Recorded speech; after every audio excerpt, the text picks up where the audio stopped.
Hey, it's our Realized Math Industry, and we are going to take a look at the whole point. So what we're going to do is balance an equation, but also understand why we're going to do this, but also understand why we have hydroxide, carbonate, nitrate, and phosphate.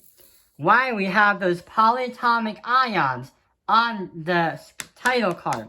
So let's see what happens. So what we have here is a double replacement. Our goal is to balance the double replacement. And right now we have sodium hydroxide, magnesium nitrate, and it will bring you to magnesium hydroxide plus sodium nitrate. So what we're going to do is list all the elements first. We have sodium, Na. We also have magnesium. We can do oxygen and hydrogen, but the reason why we call this video the whole point is because the whole point in this video is to give you guys a shortcut on how you can make this easier.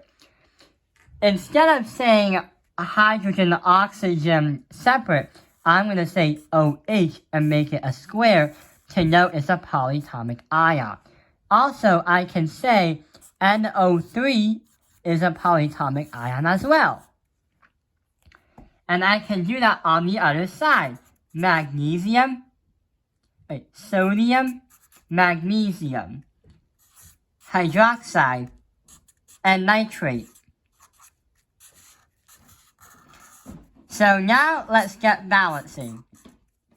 So the whole point is to make the polyatomic ions as a whole, because this double replacement has polyatomic ions as a whole too.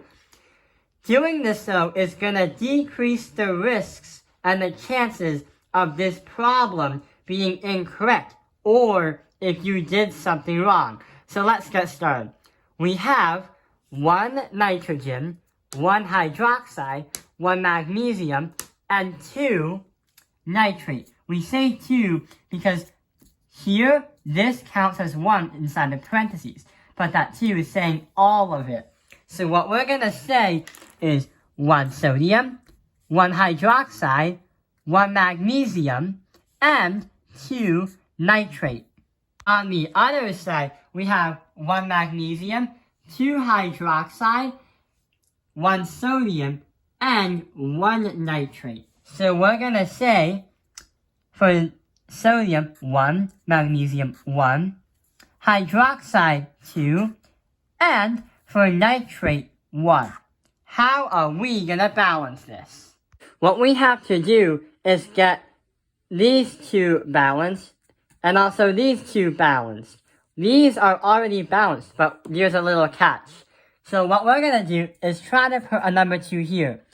The reason why we want a number 2 on the top of sodium and nitrate is because we can change nitrate to match it with a 2. However, sodium is going to be mixed up. So now the combination is sodium 2, magnesium 1, hydroxide 2, and nitrate 2. The problem is, now we have more things unbalanced.